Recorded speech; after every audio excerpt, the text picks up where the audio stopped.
Hi friends, అంటార్టికాలో డైనోసార్లు నివసించేవంట. గాలిలో diamond dust ఉందంట. ఇది నిజమేనా? ఇలాంటి ఆసక్తికరమైన 10 నమ్మలేని నిజాలు అంటార్టికా గురించి ఈ వీడియోలో మనం తెలుసుకుందాం. Fact number 1. అంటార్టికా ప్రపంచంలోని 7 ఖండాలలో ఒకటి. ఇది 5వ అతిపెద్ద ఖండం. మొత్తం యూరోప్ కంటే పెద్దది మరియు ఆస్ట్రేలియా కంటే దాదాపు 2 రెట్లు పెద్దది. ఇది 1,42,00,000 చదరపు కిలోమీటర్ల వైశాల్యాన్ని కలిగి ఉంది. ఈ అంటార్టికా మీద ఏ దేశానికి హక్కు లేదు. ఇదొక ఇండిపెండెంట్ ఖండం. Fact number 2.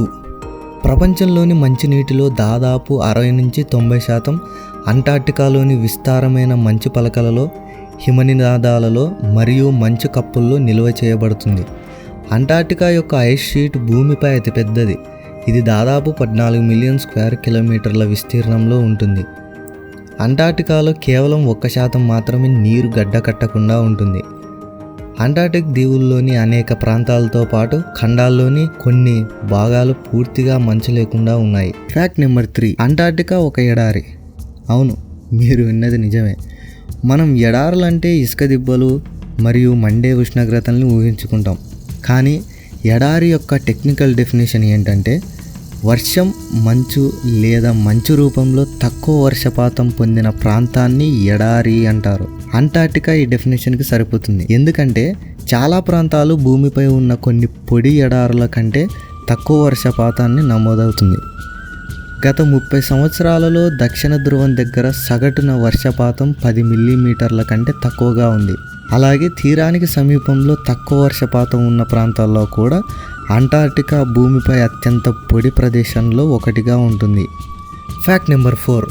అంటార్టికా దాని చరిత్రలో ఒకానొక సమయంలో మెల్బోర్న్లోని వాతావరణం వలె సగటు ఉష్ణోగ్రత 17 డిగ్రీ సెల్సియస్గా ఉండేది.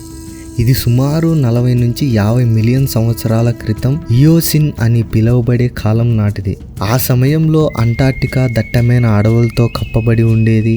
డైనోసార్లు కూడా నివసించేవి. ఇది ఫాసిల్స్ డిస్కవరీస్ ద్వారా ప్రూవ్ చేయబడింది. Fact number 5. అంటార్టిక్ పెనిజులా భూమిపై అత్యంత వేగంగా వేడెక్కుతున్న ప్రాంతాల్లో ఒకటి. గత 50 సంవత్సరాల్లో అంటార్టిక్లో ఉష్ణోగ్రతలు దాదాపు 3 డిగ్రీ సెల్సియస్ పెరిగాయి. ఇది ప్రపంచ సగటు కంటే 5 రెట్లు ఎక్కువ. ఇవి సాధారణంగా ఐస్ షెల్స్ కరగడం, హిమనినాదాల తిరోగమనం మరియు గ్లోబల్ వార్మింగ్ కారణాల వల్ల ఈ ప్రాంతాలు చాలా వేడెక్కుతున్నాయి. Fact number 6. అంటార్టికా అసలు టైం జోన్ అనేది లేదు. అంటార్టికాలో అన్ని స్థానాలు రేఖాంశాలతో సంబంధం లేకుండా సాంకేతికంగా ఒకే సమయాన్ని కలిగి ఉంటాయి. ఎందుకంటే అంటార్టికా ప్రధానంగా 0 డిగ్రీల రేఖాంశంలో ఉంటుంది కాబట్టి అంటార్టికాకు టైం జోన్ అనేది ఉండదు. Fact number 7. మీరు సౌత్ పోల్ వద్ద నిలబడితే మీరు ఏ దిక్కుకు చూసినప్పటికీ వెళ్ళినప్పటికీ నార్త్ దిశగానే వెళ్తారు. అదేవిధంగా మీరు వెస్టర్న్ అంటార్టికాలో ఉన్నట్లయితే ఈస్టర్న్ దిశగానే వెళ్తారు.